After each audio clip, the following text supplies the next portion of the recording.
So electronics basics சீரியஸில் டே 1 இன்றைக்கி நம்ம பேசிக்கான எலக்ட்ரானிக் காம்பனண்ட்டான இந்த டயோடை பற்றி தான் பார்க்க போகிறோம். இந்த டயோடு பார்த்தீங்கன்னா நம்ம நிறைய சர்க்யூட்ஸ்லாம் பார்க்க முடியும். நிறைய இடத்துல அந்த டயோடு யூஸ் பண்ணியிருப்பாங்க. இது ஒரு செமி கண்டக்டர் டிவைஸ்ன்னு சொல்லுவாங்க. அதாவது டயோடை வச்சு தான் நம்ம டிரான்சிஸ்டர் கண்டுபிடிச்சோம். பல கோடிக்கணக்கான டிரான்சிஸ்டர்லாம் இன்டெகிரேட் பண்ணி தான் நம்ம இன்டெகிரேட் சிப்ஸ் நம்ம உருவாக்குறோம்.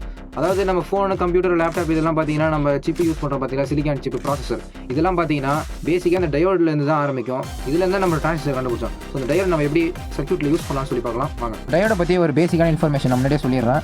டயோனுடைய சிம்பிள் தான். டயோடு இப்படி தான் இருக்கும். இந்த பக்கம் இருக்கிறது ஆனோட், இந்த பக்கம் இருக்கிறது கேத்தோட். இதான் பாசிட்டிவ், இதான் நெகட்டிவ். ஈஸியாக ஒரு லைன் மாதிரி இருந்தால் இந்த பக்கம் நெகட்டிவ் ஞாபகம் வச்சுக்கோங்க. டயோடில் 2 பயாசிங் இருக்கும்.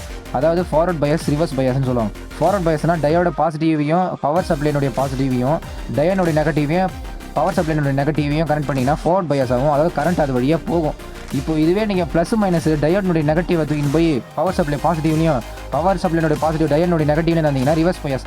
அதாவது ஃபார்வர்ட் பயாஸ்னால் கரண்ட் வந்து நம்மளுடைய டயோட் கனெக்ட் பண்ணும். ரிவர்ஸ் பயாஸ்னால் கரண்ட் அது வழியாக போகாது, தடை பண்ணிவிடும். அது வழியாகவே சுத்தமாக போகாது கரண்ட், அவ்வளோதான். இப்போது 0.7 வோல்ட் 4th பாயிண்ட் என்னென்னா எழுதிருக்கேன்னா, டயோடு வழியாக கரண்ட் போனோன்னா அதனுடைய வோல்டேஜ் பார்த்தீங்கன்னா 0.7 வோல்டேஜுக்கு மேலே இருக்கணும். இப்போது நீங்கள் ஒரு 0.7 வோல்ட்டு கீழே தந்தீங்கன்னா டயோடு வழியாக கரண்ட் போகாது. அதே மாதிரி நம்ம டீட்டெயிலாக நம்ம வந்து ஒரு சர்க்யூட் சிமுலேஷனில் பார்க்கலாம். பார்த்தீங்கன்னா நம்ம வந்து ஒரு சர்க்யூட் ரெடி பண்ணியிருக்கோம். இப்போ பார்த்தீங்கன்னா ஒரு பேட்டரி 3.82 வோல்டேஜ், இங்கே வந்து ஒரு டயோடு இருக்கும், இங்கே வந்து ஒரு எல்இடி லைட் இருக்குது க்ரீன் கலர்.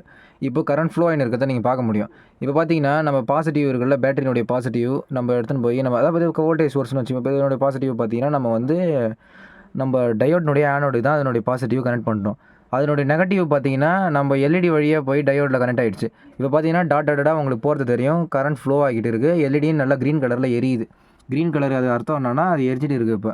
இப்போ இதே நம்ம இந்த டயோடை நம்ம ஆனோடு கேத்தோட மாற்றி வச்சிட்டோன்னு வச்சுக்கோங்களேன். இப்போ இந்த டயோடு இருக்குல்ல, இந்த பாசிட்டிவ் டு பாசிட்டிவ் இல்லாமல் இதனுடைய பாசிட்டிவ் நெகட்டிவ்லையும், அதாவது பவர் சப்ளைனுடைய பாசிட்டிவ் டயோனுடைய நெகட்டிவ்லையும் டயோனுடைய நெகட்டிவ் வந்து அதனுடைய பாசிட்டிவ்லையும் மாற்றி தந்துட்டோன்னா இப்போ நம்மளுக்கு அந்த எல்இடி எரியாது. இப்போ பார்த்தீங்கன்னா எல்இடி எரியறது நீங்கள் பார்த்தா தெரியும். ஒரு டவுட் வந்துருக்கலாம், இப்போ பேட்டரியிலேருந்து 3.82 வோல்டேஜ் தான் வருது. இது வரைக்கும் 3.82 வோல்டேஜ் தான். டயோடை தாண்டி அந்தாண்ட போன உடனே 3 வோல்ட் தான் கிடைக்கும். காரணம் என்னென்னா, நான் அந்த 4th பாயிண்ட்லேயே சொல்லியிருந்தேன், டயோடை தாண்டி போகும்போது 0.7 வோல்டேஜுக்கு மேலே இருந்தால் தான் அது கரண்ட் பாஸ் பண்ணும். அப்போது அந்த வோல்டேஜ் உங்களுக்கு லெஸ்ஸாகவும் கம்மியாகிடும். அதனால தான் கிட்டத்தட்ட 3.8 வோல்ட் 3 வோல்ட்டாக ஆகிடுச்சு. உங்களுக்கு இந்த வீடியோ உங்களுக்கு புரிஞ்சிருக்குன்னு நினைக்கிறேன். ஓகே, இந்த மாதிரி எலக்ட்ரானிக் பேசிக்ஸ் ரிப்பேர் பண்ணுறதை பற்றி நீங்கள் தெரிஞ்சிக்கணும்னு நினச்சிங்கன்னா இந்த எலக்ட்ரானிக் பேசிக்ஸ் சீரிஸை நீங்கள் ஃபாலோ பண்ணுங்கள். ஸோ இந்த மாதிரி இன்ட்ரெஸ்டிங்ஸ் ரிலேட்டடான நிறைய வீடியோ பார்க்குறதுக்கு நம்ம சேனலை சப்ஸ்கிரைப் பண்ணிக்கோங்க. எந்த எலக்ட்ரானிக்ஸ் பேரை எக்ஸ்பிளைன் பண்ணணும்னு நினைக்கிறீங்களோ அதை நீங்கள் கமெண்ட்டில் சொல்லுங்கள்.